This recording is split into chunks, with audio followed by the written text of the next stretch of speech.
he was restarting his computer, so. Oh, there was.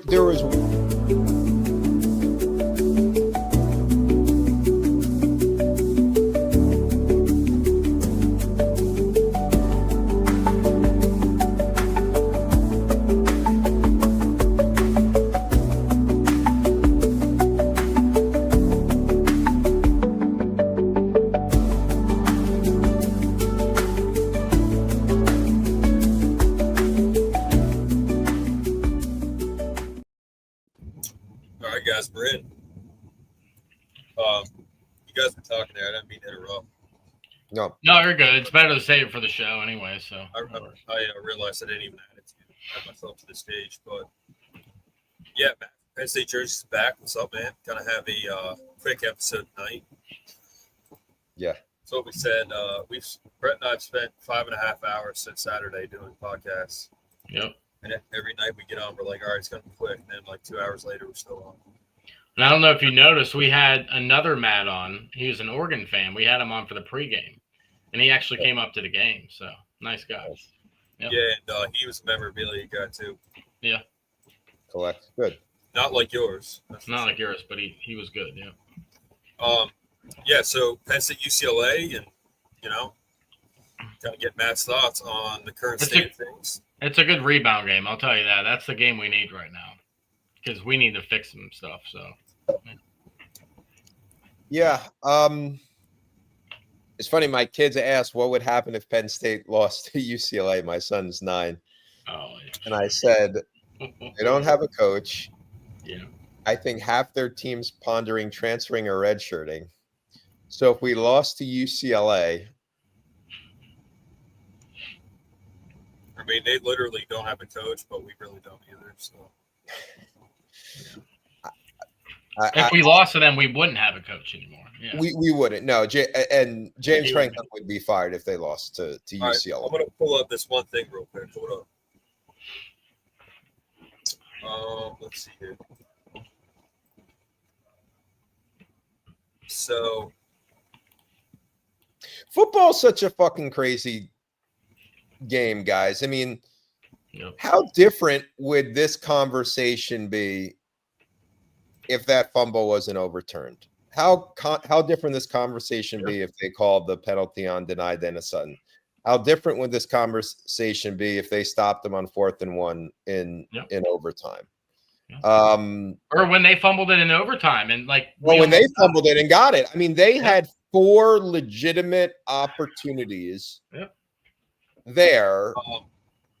Yeah, I would still be concerned because going into this season, I was like, man, we're going to beat Oregon. I know we are. And then after they played when they did first 3 weeks, a win's a win. We'll take the win, right? I mean, that would have been huge. I just, it's so football's such a crazy game. We get one of those 4, and everyone thinks we've got over the hump. We're going to the national championship game, and now there's people saying we can't even make the playoffs. Here's what it comes down to. Let's make this really simple. Penn State season, as we talked about earlier in the year, comes down to 2 games. If they beat either Oregon or Ohio State, they're going to the college football playoff. If they lose to both of them, it was going to be a real hairy proposition, right? I don't think anyone really thought they were going to go undefeated. It's extremely hard to go undefeated, and I don't think it's best to go undefeated going into the playoffs. I think it puts a lot of undue pressure on teams, and it starts to add to the psychological pressure. Yeah. Does this change the trajectory of this team? No, I don't think so. Is it a wake up call for accountability among? Yeah, well, I think it is. Saying a win's a win, against Oregon, that would have been nice, but that's part of the problem. Is when the head coach comes back after Villanova and says, "Well, we got the win." It's like, yeah, but you guys clearly suck. So they beat them by 50. What's it say? What's it say about the future if you're just like, oh yeah, win's a win? Well, listen, that's why we lost to Oregon because it's so that's not how I see it. So there's there's two schools of thought there, right? And this is one thing that Franklin does put out there, saying, "Hey, we haven't got upset over the past 3 years. We haven't lost to any teams we should have over the past 3 or 4 years. Some of his prior years we did." So he's pointing to other programs that have gotten upset. So he has a valid point there, but there's also the school of thought, and I heard a coach say this once that stuck with me. He said, "Don't show me the box score. I want to watch the film." Yeah. And if you've watched the film, you would say we haven't played up to our potential the first 3 weeks. Which he admits. I can tell you anything you want. We have played down to the competition the first 3 weeks. Did it catch up to us? Not really. No. If it caught up, if we were a bad team, we would have folded at 17-3. Exactly. If we were a bad team when it was 17-10, we would have folded. We would have folded in overtime. So, Matt, you're saying that the way we performed the first 3 weeks did not catch up to us against Oregon? I don't think so, because I personally think there was no chance they were losing those games. The level of focus, the amount they were rotating players, could they have played better? Yes, no question. But to me, this all started the first half of the offensive line, right? Bear Alexander did what he was doing. If you can't block him right in the middle, everything becomes a problem. Yep. Man. I just want to say, I disagree with that. The way we played the first 3 weeks going into that game, I'm like, I picked them to lose, and they did. I think it did catch up to them. Like, this team is not good, man. See, I disagree, because there's an in-between those. Look at this. Yeah. What do you think they could play down. They could be playing down to their competition, not to the full potential, and not be a horrendous team. Right? So yeah. What do you think of this, Matt? I think that's a troll-ass post, and we're not losing to 3 of those teams. We're losing to maybe Ohio State. I mean, it's just the possibility. Anything is possible right now, Brett. It's a troll post because we lost to Oregon. No. We're not going to anything's possible. We had 4 different opportunities. Oregon's fumble in the overtime. We fall on that. Yeah. This narrative is different, right? Drew's the hero. Franklin's the beast. All of it. Yeah, finally got over it. 4th and 1. Mm-hmm. We stopped them in overtime. Great.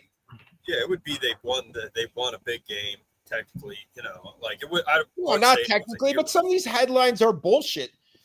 They troll Franklin for whatever against top 5 teams.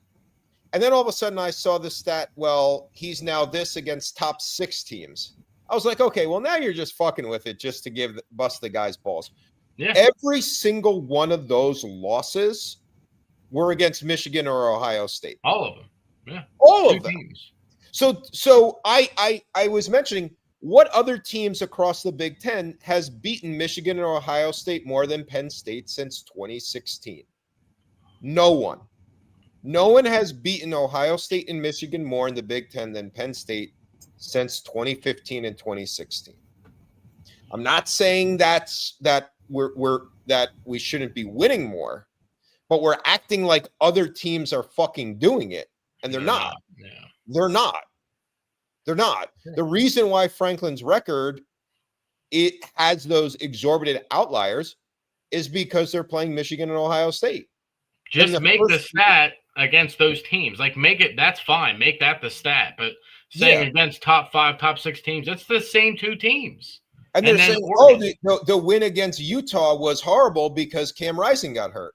Well, Parker Washington wasn't there, who was the number 1 receiver. Joey Porter Jr. was our number 1 cornerback. He didn't play. Yeah. And then you talk about the game against Ole Miss. Our entire secondary opted out. And I'm not saying they should or shouldn't. Well, but we were playing. That's the teams we play. Ohio State, Michigan. If we were playing if we're in the if we were in the ACC or Big 12, we'd have 6 conference titles in the last. We would have 6 conference titles at a minimum. Probably at least 1 national championship, multiple playoff appearances. So we're in the equivalent of the SEC West, bro, where we got to go against our versions of Alabama and LSU each year. That's why those numbers are bad, because the way it's constructed, our conference was constructed. And we were coming off sanctions the first handful of years where we had 3 or 4 linemen. And in 2014, we got fucked in that game with the Von Bell drop pass in 2014 when Ohio State went on to win the national championship. Because if that Von Bell interception that hit the ground was overturned, Ohio State doesn't win the national championship. And I think it changes much of the trajectory of what was going on here. Now, that's just kind of the back narrative. Moving forward, they're not losing to Iowa. No. Right? They're not losing to Iowa.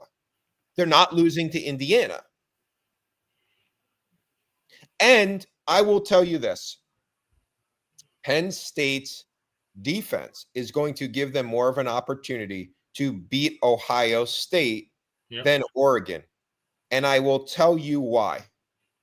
And I said this going to the game. Penn State's defense struggled against Dylan Gabriel because of his mobility. Penn State did not get any sacks on Dante Moore and had only 1 tackle for loss, which is the lowest amount that Penn State has had in years. Julian Saint is a solid quarterback, but he's not a mobile quarterback. No.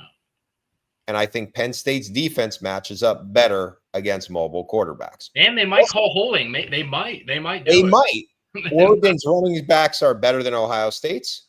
We, as Penn State, actually has the only secondary in the country that could actually match up against Jeremiah Smith with A.J. Harris and Wheatley over the top. I'm not saying shut him down completely, but I like our chances matchup-wise against Ohio State better than Oregon for those 2 reasons. Is that a crazy proposition? I mean, okay, so I talked to an insider last night, and he kind of gave me some information. Pretty much what it comes down to, man, is this is what I was told, and this is from, like, sources. Whether you believe them or not, it's from whether you believe him or not or whatever. These are from people that are, like, involved, and they're like on the thumb of everything that's going on. So they have their thumb on everything that's going on. So pretty much what it comes down to is Bo should have stayed. And from what I've been told, they should have picked him over Drew. Now, just let me finish this so I can kind of make my point. But basically, they should have picked Bo over Drew, but there was pressure on Franklin because of how much he's being paid that he needs to go with him, which I don't blame him for doing that. Also, if you go with Bo instead of the quarterback that took you 11-2 or whatever last year, and you do bad, then you're definitely getting canned. But pretty much we went with the wrong quarterback.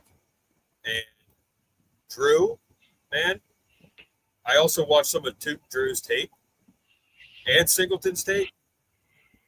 Bro, they're both in their head, whether it's the offense or they're not making reads like at all. Like they have no mentally they're not there right now. Either of them. Bo Prabula couldn't have made that throw to Ross. Bo Prabula couldn't have made a number of throws in that game. Could he have run around a little bit more? Pretty much my main point is Drew is not meshing well with the OC. And the evidence is there. He's not that good. The OC's not meshing with Drew. That's the problem. We already talked about this. The OC's not making Drew Aller's offense. He's trying to make Drew Aller go into his offense. That's not how it's supposed to work. He's not. Like, it's not his fault, but he's also not as good as he's portrayed. Ben who, though? But, like, name me 10 college quarterbacks that you would take over Drew Aller. It doesn't matter. I don't care. But it's relative to what's available. Drew is not as good as he's made out to be. mentally he's not all there, like in the sense that he doesn't make good reads all the time. That's for sure. Singleton, his vision is bad. And it's also meshing with the offensive coordinator. So it's a culmination of things. Like, I think they should. I think Franklin and Kotelnicki would be better with a rushing quarterback. But it's Drew and the way he's playing, Singleton and the way he plays. I mean, bro, you're not beating as Mark. You're still not beating Ohio State and Oregon with Bo Prabula. That's the bottom line. I'm not saying Aller's perfect, but you need his upside. Well, we're not seeing it.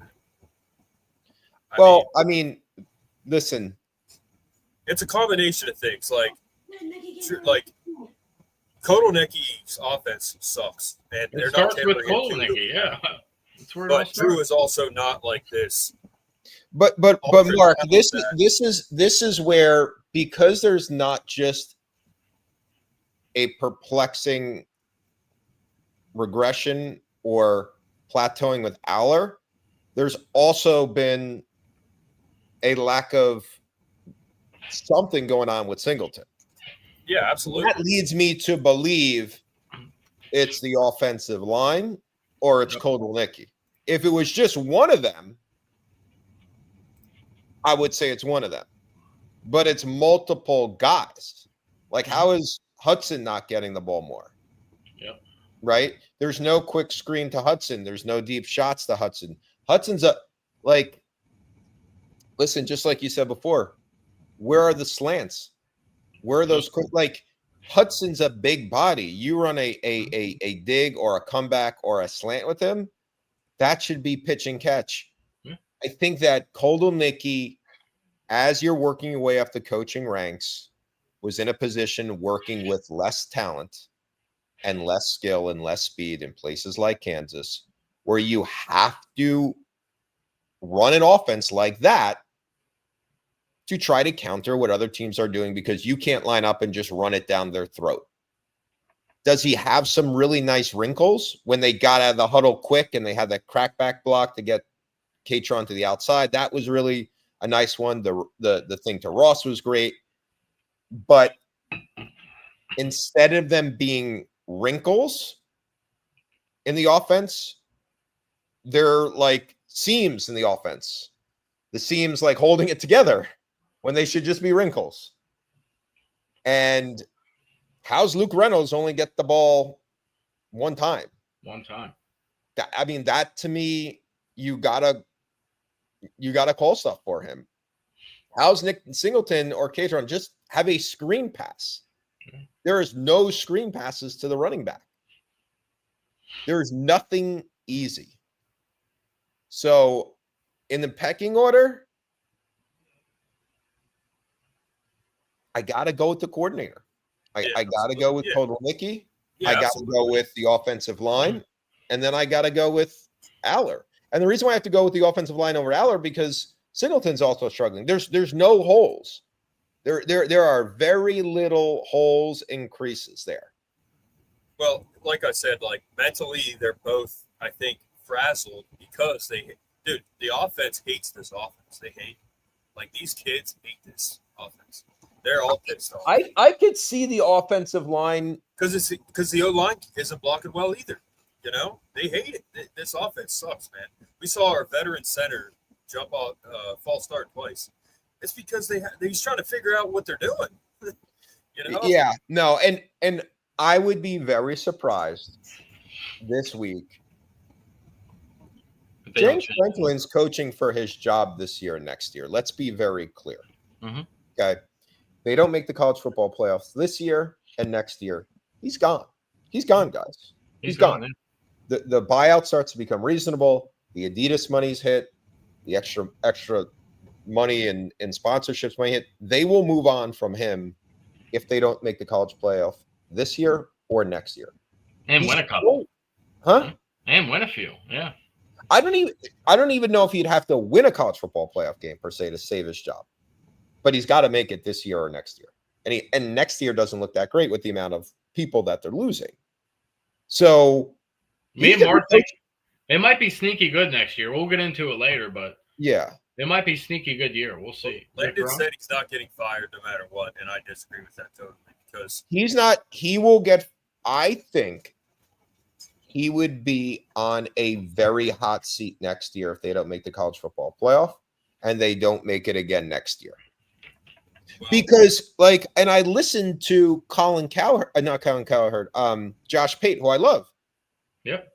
And you listen, his thing was like, if it wasn't now, when was it going to be? Yeah. You brought back all these guys, all these seniors. First of all, Amari Campbell is a fucking beast. 15 Let me just put facts right out there. He is the best linebacker we've had in quite a long time. Yeah. Amari Campbell is a monster. And we would have he was our best defensive player. Maybe he was probably our best player that game. Yeah. Franklin's coaching for his job the rest of this year. Mm-hmm. He's not going to get fired, but the foundation will be laid for next year. Yeah. And he is going to take control of this offense. He is going to get with the offensive coordinator. He's going to get with the defensive coordinator. They are going to figure this out. There are going to be schematical changes. There's going to be philosophical changes. I think you're going to see a different energy with the team. They know that they don't have any margin for error. Yeah. The rest of the year. And I'd be very surprised if this loss, as much as it hurts, I feel it has a better chance to serve as a wake-up call for this team than it does. Because I feel if our goal is to win a national championship, if we won this game, would we be would we be looking past all these deficiencies? I mean, they wouldn't be maximized like they are now. And I think what you said is true. You almost need Franklin to take over, to get with Kolnick and be like, if this is truly all Kolnicky, which I think it is. I mean, he got too cute with some stuff. Franklin has to be like, we cannot do what we did against Oregon. We cannot do this offense the way you're calling it. What you did in the fourth quarter, do more of that and add on top of that. That's what you need to do, and that's what Franklin has to do. He has to give him an honest conversation about what the offense needs to be. And, yeah, I mean, that has to happen. And I think he's always done a decent job delegating and empowering his assistants. But at a certain point in time,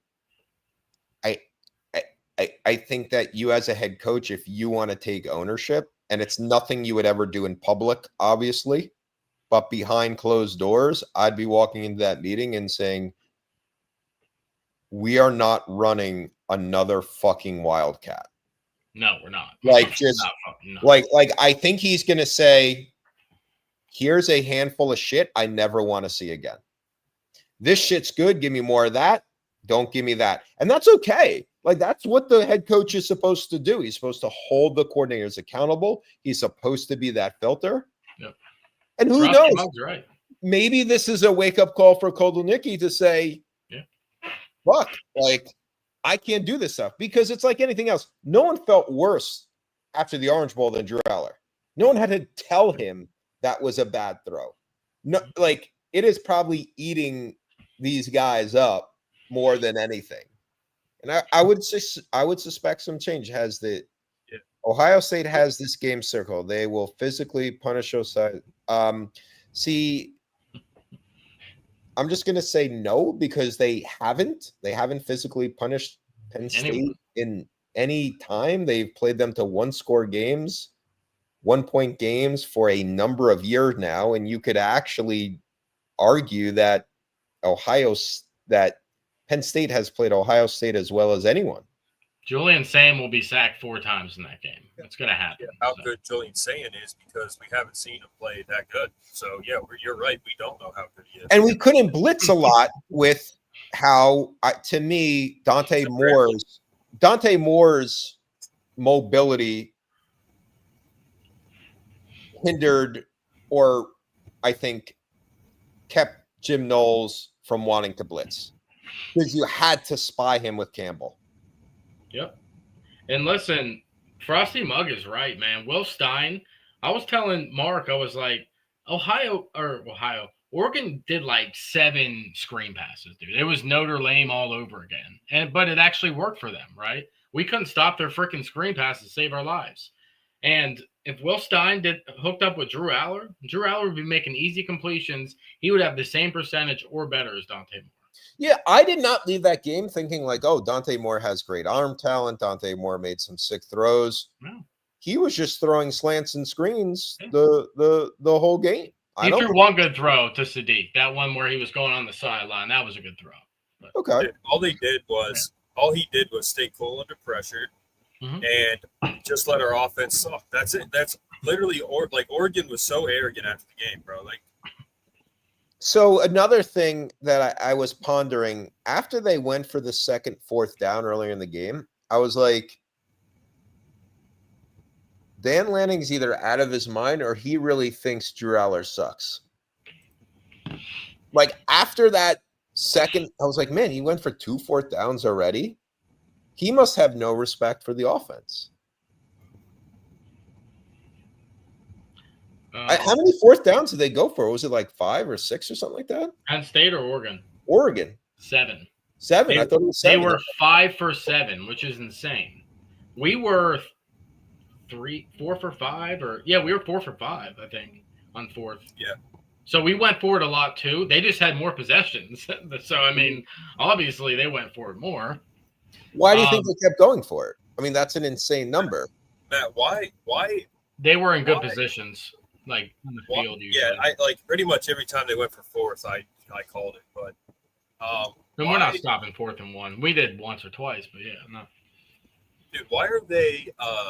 Why is this offense being run the way it is? I mean, it's embarrassingly bad.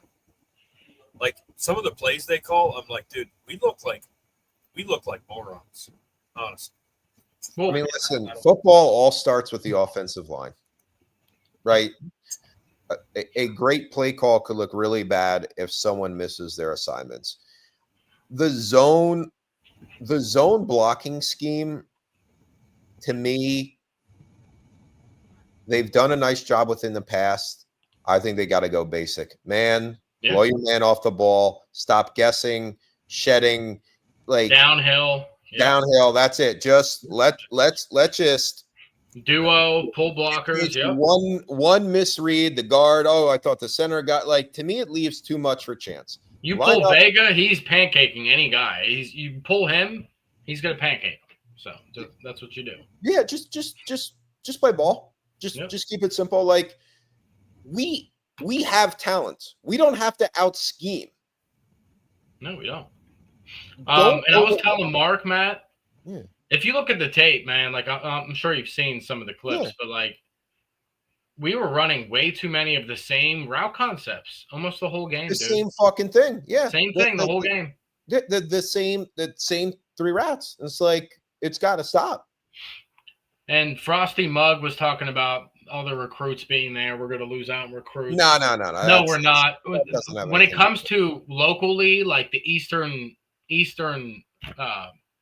side of the state, or not the state, eastern United States, like where we usually recruit, we're going to land Matthew Gregory, man. Prediction was already put in. He's the top 4 receiver in 2027. Matthew Gregory. The recruiting will, dude. I don't care whether we won or not. Like the whiteout is the whiteout. Yeah, exactly. It's not like it's going to be the last whiteout. No, and this whole thing's stupid. People are going to decommit or commit based on losing a double overtime game. I don't want recruits that are going to commit because we blow them out. Yeah. I don't want recruits that are not going to be interested because it's that's stupid. Where would anyone commit to? You want guys who are like, I want to help you guys out and help Penn State win. That's they're right there. They're right there. Yeah. Yeah. The reason you come to Penn State is one, you have a chance to play for an elite program. all-time, like, pretty elite program. A great fan base, a head coach that will get you into the NFL. He will get you a long NFL career if you're good. And you have an opportunity to win a national title. You know, that's why you come to Penn State. You don't come to Penn State because we lose. You don't not come because you lost a white. Yeah, no, that stuff is all God. I mean, just think about this. Think about this, all three of you. If you're a recruit, man, and you know, I go into games, it's insane, the fans and how loud it is.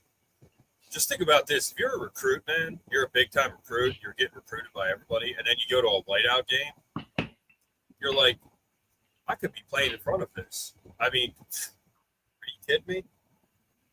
Yeah. That's crazy. Like, it's a huge pull. Yeah, no question. I mean, that to me that's way overstated. Oh, is, you know, good or bad with the recruits or everything. I mean, I don't buy into Yeah, that. I don't think that we have to worry about that. You know, I gotta jump off in a little bit, but I want to throw this out before I jump off.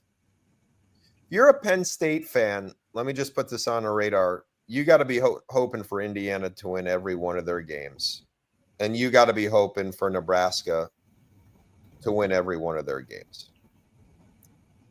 Now, Nebraska has Michigan State, Maryland, Minnesota, Northwestern, USC at home, UCLA before they play Penn State. There's a chance that Nebraska can get themselves potentially 15, 16 at that point. Would that be crazy if they were 8-1 or 9-1? If they 1, 2, 3, 4, 5, 6, yeah, that would be 9-1. What would a 9-1 Nebraska team going into play Penn State the second to last week of the season be? Yeah. Well, Indiana, let's hope they beat Oregon. Let's hope to God they beat Oregon. Well, no, I'm just talking about Nebraska. Nebraska doesn't play Oregon. So Nebraska's only lost his 3 points at home to Michigan. What is a 9-1 Nebraska team? If Were they ranked? What are they ranked? They don't play anybody crazy, right? I mean, that's the thing. No, well, that's the thing. So they got Michigan State at home, at they Maryland, top 20, top 18. Minnesota, Northwestern. Top 15 at the best is what they're going to be, probably top 20. And then now, who are you rooting for, Indiana or Oregon? Indiana. Okay. Because then if Indiana stays undefeated, we have a chance to beat an undefeated team. I don't think Indiana's beating Oregon at Oregon. I don't see it happen. It could. I commented on the post and I said Sig's going to light shit up, but I mean, we'll see if he actually does. I mean, they have a good team. So we've got Nebraska in week 11, so they would be 10-1. Technically. 9-1. With a bye week. Is there a bye week? Yeah. Every team has 12. Yeah, but there's a bye week, then. And yeah, so then they have to wait. But 9-1 going into it, and that's 10 games, and then we're one game and then another game. We're a game behind some teams because we had a bye week already. You know what I mean? You're saying we would be 9-1. No, they would be 9-1. What is the 9-1 Nebraska? Yeah. Ranked. Because really, the only two teams that Penn State has a chance if they lose to Ohio State is hope Indiana is ranked maybe in the top 10 and Nebraska is ranked in the top 15. And you say, hey, we lost in overtime to Oregon. We played a one-score game at Ohio State. Those are only 2 losses, but we have wins over top 15 Indiana and top 15 Nebraska. We need those teams to keep winning. That's what I'm saying. Indiana and Nebraska. We need them to. We have to root for them. Let's go Cornhuskers. Let's go Hoosiers. Yeah, let's go. And Iowa. We're going to. Yeah, they'd be 9-1. And then, yeah, that would be a good matchup for us. But also looking at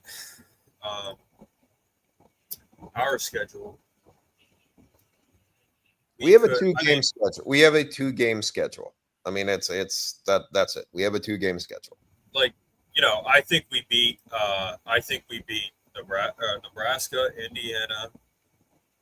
What's up, Cos? You know, man, seriously, if they can figure out this offense, if we can figure out this offense, we can beat anybody, man. You know, no question. The special teams are great. The defense is one of the best in the country. The defense is only going to get better. That's the scary thing for these teams to see. Yep. And keep in mind, too, guys, even that play call, they're in overtime, and this literally is happening right in fucking front of me. Sitting on the 30-yard line, about 30 rows off.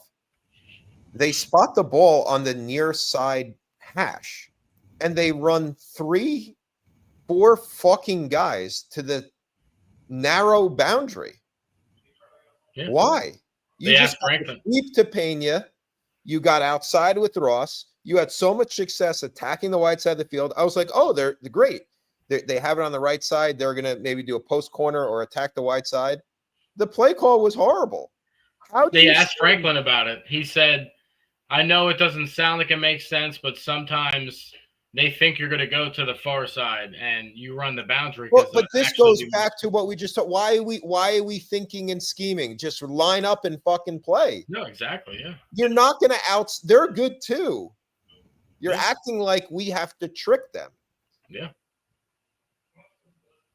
Yeah, Franklin didn't make any sense when he was. That was insane. I was like, you're sending 3 guys, and then to me, that's not necessarily Aller's fault, because you're having him look over there, and you have 4 out of your 5 eligible receivers on the right side of the short side of the field. Yeah, there's going to be no room there. Or you're swing and a miss. They better not do it again. So it's horrendous. You can do that against UCLA and probably you shouldn't do that against anyone. No, you shouldn't, but you could probably do anything against UCLA, man. They don't have a coach. So Matt, since you need to get off, and Brett and I definitely can't stay on here very long. Thank you guys for the comments. Going into UCLA, all right, we've got. I mean, yeah, we're going. It's going to be, I think we're going to win. We were favored to win against Oregon as well, which I don't know, man. I didn't understand that, but because of the whiteout, I mean that's why. Yeah, but 204-yard rushing, leading rusher, 204 yards. Nico is actually the leading rusher and the leading passer. Quasi Gilmer, he's got 225 on receiving. That's they suck. But I mean, at halftime, bro. I think at most we're going to be up 17-0 at most. I wouldn't be surprised if it's 13-0 at halftime. They might have 3. They might, yeah. I mean, that's fine if they do. I mean, I don't think we're going to come out just. It's going to be 31-14, maybe.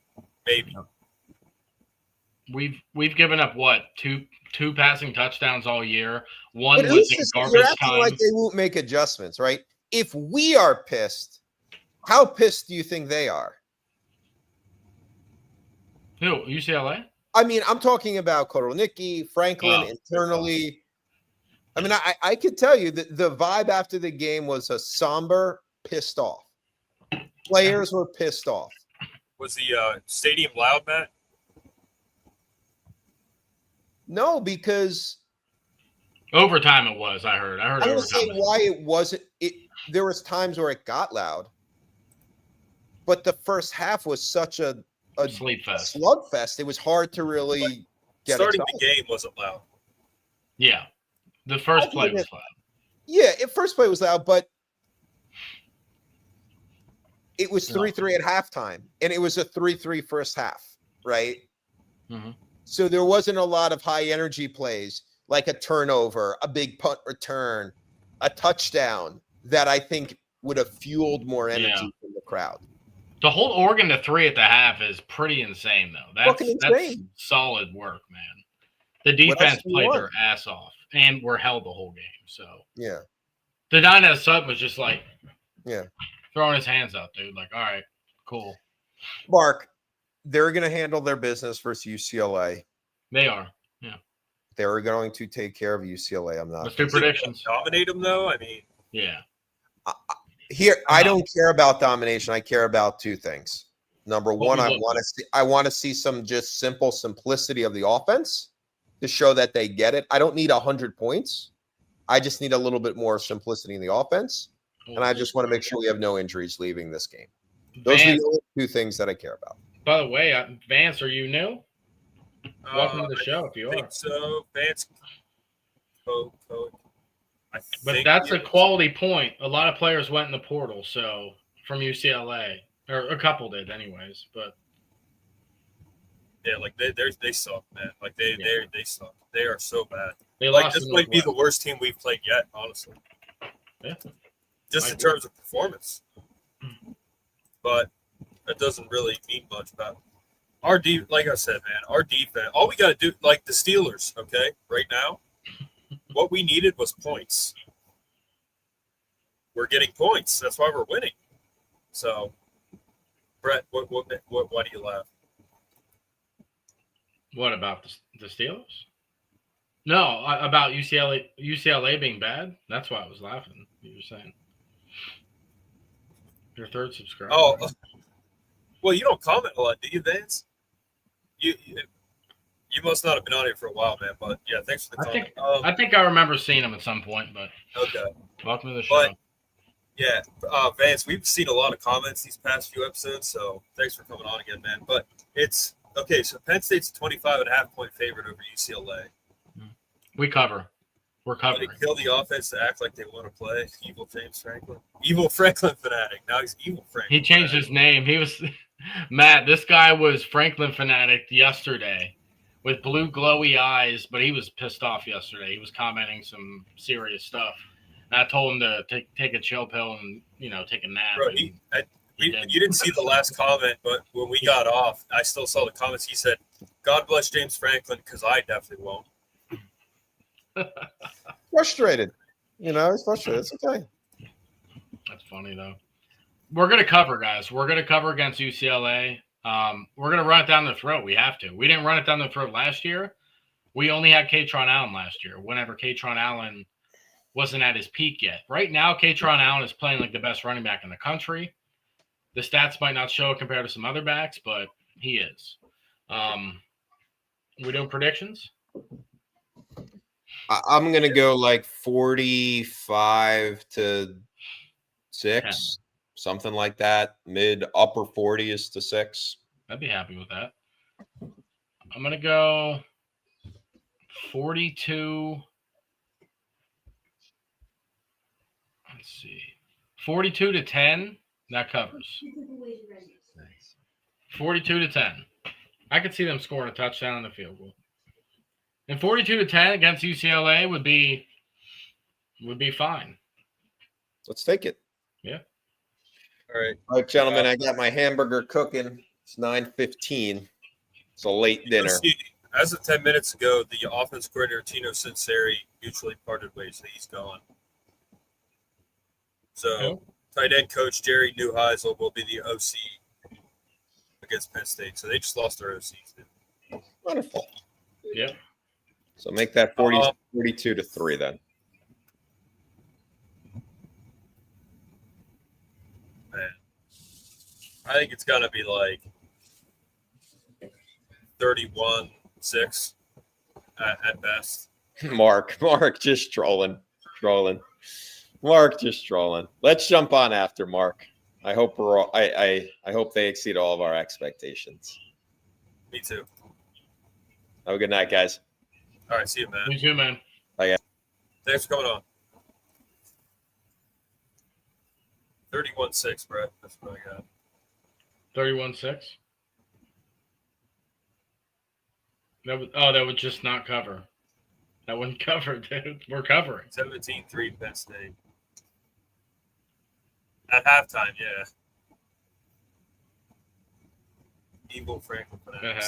17-3. 17-3 is in the first quarter? Like, at halftime, bro? I don't know, man. Like, I can see it being a halftime score. I mean, 17-3 at halftime because the defense got 2 touchdowns,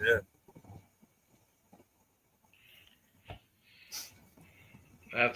He's really going through it. Oh, halftime 10-3. You're killing me, man. I've got 3-0 at halftime UCLA. Evil Franklin Fanatic, what's your name, man? What's your biological name?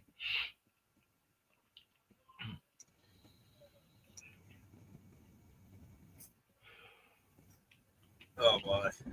We're gonna gut Iowa cost 22. We're gonna beat the shit out of them. Man. I'm telling you. I don't know. Iowa only lost by a touchdown to Indiana, so I don't know who's worse. That's crazy. Iowa, what a... God, I hate them so much. Who? Iowa. Yeah. Their They're fans are talking so much shit, morbid. so much. By the way, if you guys haven't yet, watch the latest For the Bloggy episode. Like, those guys just go in. Yep. Evil Franklin Fanatic is probably one of the players.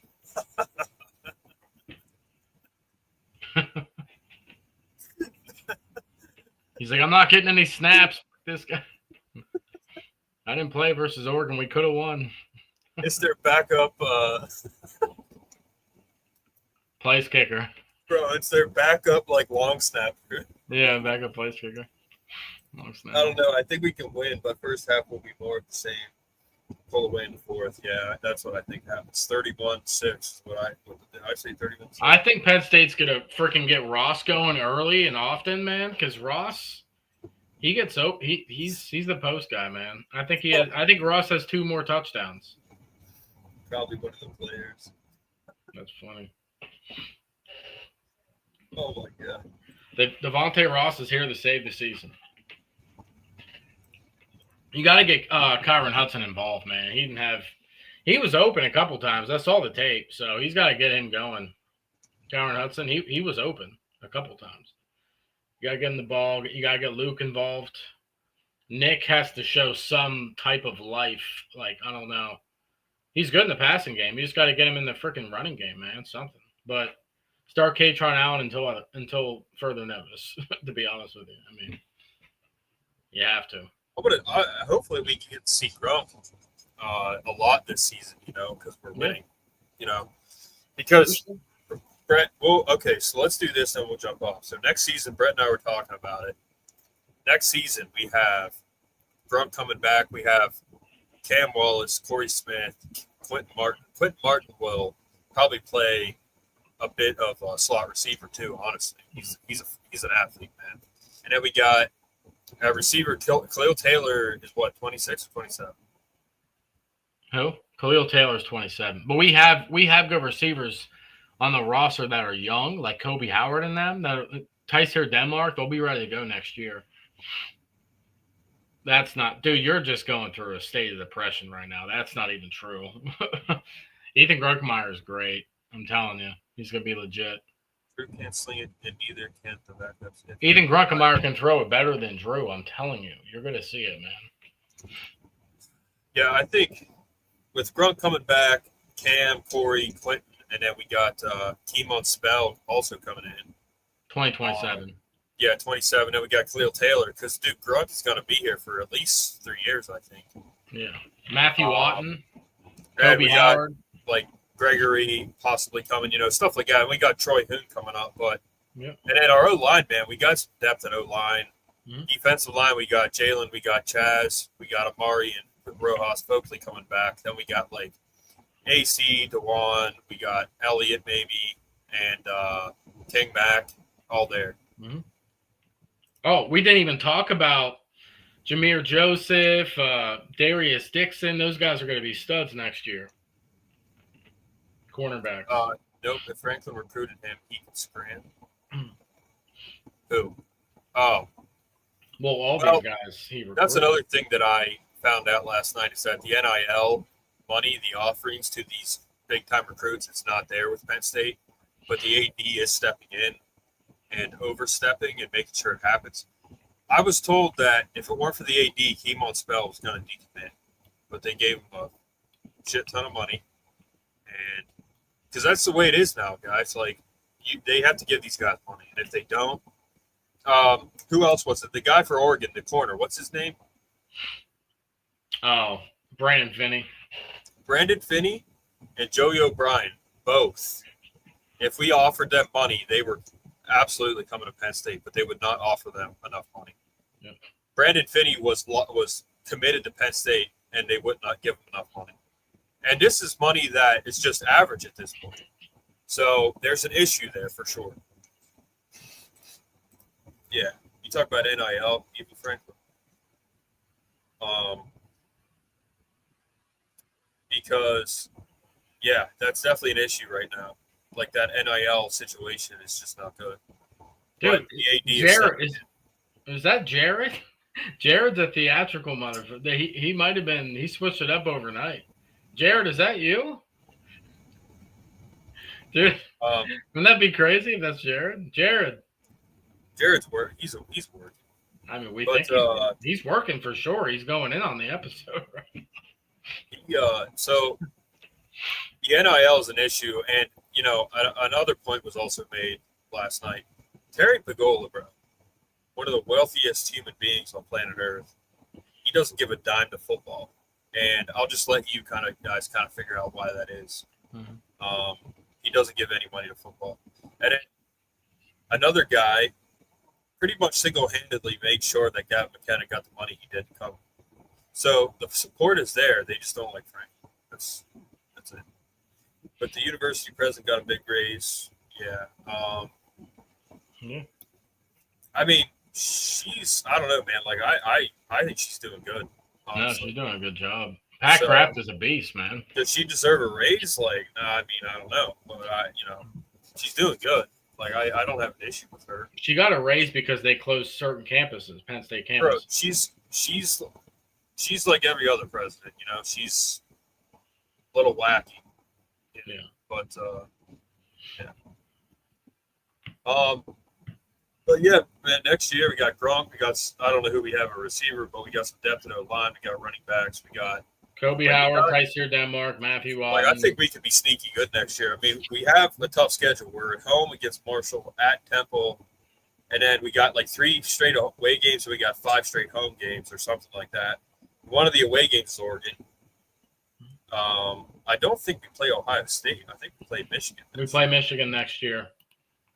So that's another good thing. We don't play Ohio State. Yeah, people say we can't get rid of Franklin, but don't understand the cash injection that comes with renewed hope. Yeah, that's the thing. Like, fans would buy him out. There would be a GoFundMe. They would buy him out. Like, the fact that he can't get fired is BS. Like, I disagree with Landon on that. Like, yeah, tell you what, man, we go 9-3 this year and don't make the playoff. Woo. Dude, we have 3 away games in a row. Next year's schedule: Marshall at home, at Temple. Marshall at home, at Temple. Buffalo at home, at Maryland, at Michigan, at Northwestern. Minnesota at home, Purdue. This is a pretty easy schedule, man, to be honest with you. Rutgers after Purdue. USC at home, Wisconsin at home, at Washington. So at Washington would be tough, but we play Michigan. We don't play Oregon next year. Oh, I thought we were at Oregon. No, we're at Washington, at Michigan, USC at home. I thought that would be a home-and-home series. You would think. 2027, maybe? Let's see. 2027, we got Syracuse, which is nice. That's finally like decent competition. Delaware, Temple again, at Illinois, at Indiana, at Oregon. So three road games in a row again, which is crazy. At Illinois, at Indiana, at Oregon is a crazy stretch, man. Let's be honest. Maryland, Michigan, Michigan State, Washington, at Purdue, at Wisconsin. So we don't play Ohio State for 2 years in a row, just like we didn't play Michigan for 2 years in a row. Well, one team we're not talking about this year is Rutgers.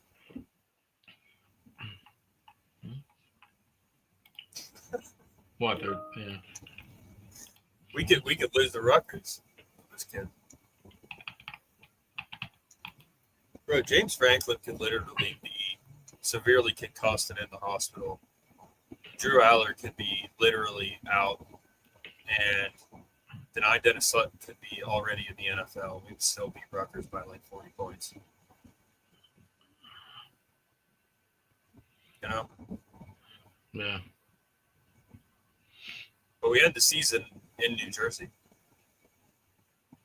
So, but,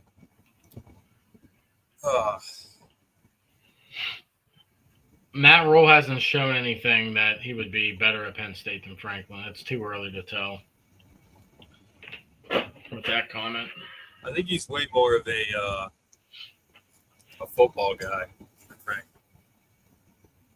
Like he's a football coach, but is he going to be the national championship winning coach? I don't know. no. I mean, he has a phenomenal resume. His resume is pretty damn good. But Oh, this next comment's gonna piss you off. Read the last one. That's crazy. if Sean Clifford became head coach, I would never watch again until he was gone. They may as well make Anthony Morelli the OC too. And then, Zach Mills could be the defensive coordinator.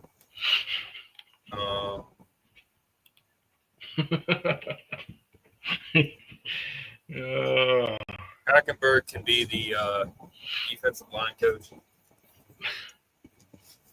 McSorley would still be a GA because at Penn State they do what doesn't make sense. That's like nightmare. Yeah. All right, evil James Franklin. We will continue to not know your name. Yeah, he's not. I'm telling you, it's Jared, man. Jared is evil James Franklin. Yeah. I mean, bro, there's been a evil James Franklin Twitter page for years. Yeah. By the way, I didn't know this, but YouTube Shorts can now be up to 3 minutes. I didn't know that. Oh, wow. So I found that out recently, and I also found out on StreamYard that you don't have to download an episode and re-upload it. You can just take it straight, because Jared records all of his episodes. The only ones that are live are on Sundays, but the ones that aren't live, I can literally just put it into and play it live, set it up as a live stream, which is cool. I found that out. So, yeah, my shorts are going to be a little longer now. But I'm listening to a lot of different stuff and a lot of people. And here's another thing that I was told last night. He said, it's not all Franklin, man. Like, Drew's got to be better. Singleton's got to be better. I mean, it's not all Franklin, Cole, Nick, he's the main culprit right now. Yeah, but Franklin hired him, so that's where it's like. Well, Cole Nicky did good last year. So it's Cole Nicky's failing this year. Cole Nicky did good last year. So he needs to go back to what works. 100% Vance. Because of what Vance said in front of that. Yeah. But, Vance, we weren't trying to, insult you, man. We just don't remember. It's just been a minute, yeah. I was your third subscriber. I mean, there's a lot of guys we haven't seen. We haven't seen Lambda in a while. We haven't seen James Williams for a while. We haven't seen Alyssa for a while. Alyssa's gone, man. We haven't seen there's a few guys we have not seen for a minute now. And they're probably just pissed off and not watching podcasts. So. All right, so it's confirmed evil James Franklin is a player. So he's on the squad. He is in a meeting room right now listening to our podcast. So. But, all right, guys. Thank you for tuning in. Thank you for the comments. Again, the engagement has been awesome. Help us get to 700 subs. Almost there. Since Saturday, we've gone up 30 subscribers since Saturday. So thank you all for that.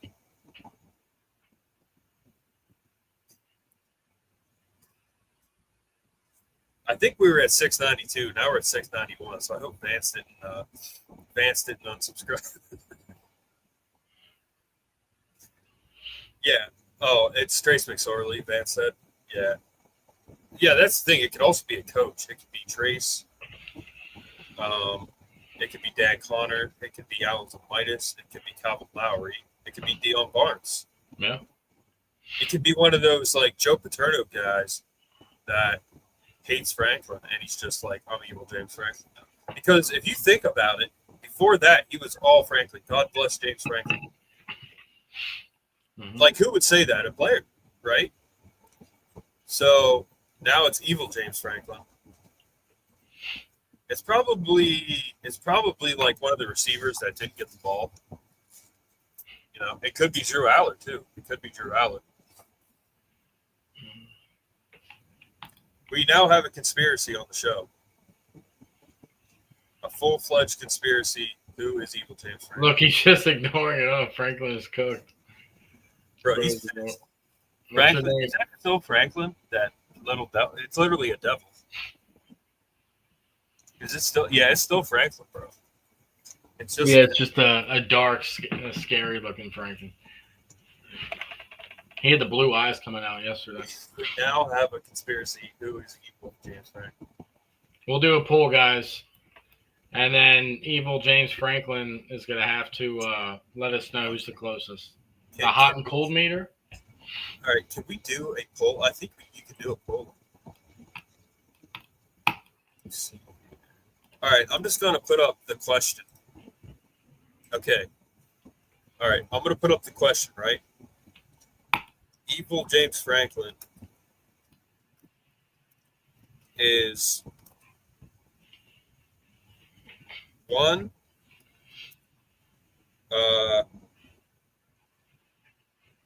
Drew Allard. Two, who's two? Who else could it be? Drew Allard. It's either one Drew Allard or two, Kyron Hudson.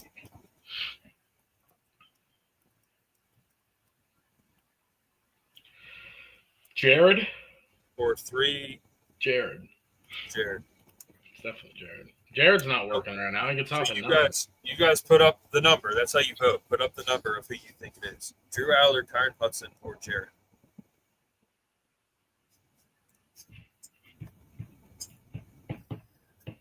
Who is it? It's Bo. Bo. Yeah, ding, ding, ding. You are the winner. Could be Bo. Dude, we should track his IP address. I have a cop buddy. He could probably find out.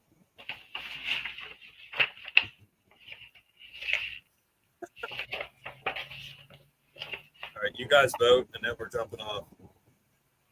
Liam Clifford. Yep. Afraid Alex. Well, we know it's not Alex. It could have been Alex. You know, it could have been Smouch here. So Smouch. Liam Clifford. That's actually a good guess. Liam, I saw Liam in the game. I saw him doing a route, and yeah, he didn't get the ball, but. Who else could it be? It could be Jack Lambert. Yeah. It could be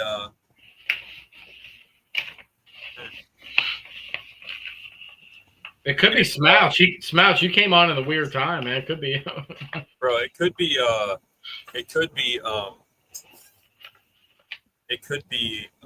Kotelnicki. Saw him warming up the bench too. It could be Jim Knowles. It could be Jim Knowles as well. Jay Paterno. Yeah, could be Jay Paterno. Yes. That's a good guess. I didn't give good options. I'm sorry. Jay Paterno. It could be Supa. Jay Paterno's probably sleeping right now, dude. I don't know if it's him. He's probably passed out after his TV dinner, you know? Yeah, I literally said that last night. Called Jay Paterno and Galen Hall and Fran Ganner and be like, hey, what you guys do? They had to spread HD, bro. That was a phenomenal offense. That 08 offense, I watched, you know what I watched today? I watched Penn State, Wisconsin from 08, and they just murdered Wisconsin. In Camp Randall. They just murdered them, bro. It was not even remotely a close game. I mean, you're not going to vote, Evil Franklin? You're not going to vote, dude? I'm 2027. You got to vote, man. Evil Franklin. Literally, the GoFundMe to buy him out will be started by Evil James Franklin, and it will be called Evil James Franklin. If they lose to UCLA, it's going to be started. Yeah. Was that the last time we beat OSU at home? 2011. No, that was 2016 was the last time we won at home. 2011 we won on the road. 2008 we won on the road. That was a 13-9 win. The last time we beat OSU at their house was 2011. Yeah. That's you what said I meant at home, so that was 2016. Oh, yeah, I meant to say at their house. Yeah. Yeah, was it 2011? Wow. Yeah, it's 2011. In the past 20 years, we've beaten Ohio State. We've beaten Ohio State 4 times in the last 20 years. That's crazy. 16-4. We're 4-16 against Ohio State in the past 20 years.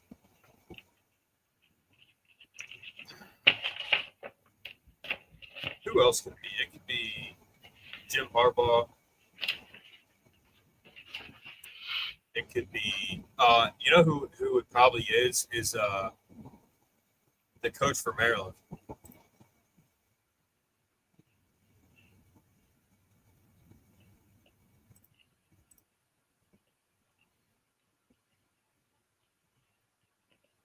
Yeah, man, it's a steep ask to say that we're going to win in Columbus. I mean, and you know what's crazy, man? Ohio State, they're going to prepare for us like we're going to come in and kill them. That's how they're going to prepare. They're going to prepare very well, regardless. We're going to make them probably look bad, but we're not. I don't think we're going to win. So, but all right, guys. I need to get off of here. I need to go eat. Yeah. Shout out to my future wife, Notre Dame. I have her saved in my phone as Notre Dame. Yeah. So, yep. We will see you guys. This Way Outlaws is the biggest national embarrassment program. Bro, he is, man. Like, Franklin better get some security or something. I mean, Evil James Franklin is mad. He is angry. So, all right, guys. Well, see you. Have a good night, guys. Let's beat UCLA by 65. We will see you Saturday post-game around 7:30, 8 o'clock after we hopefully beat UCLA handily. So, thanks for the comments, guys. We will see you then.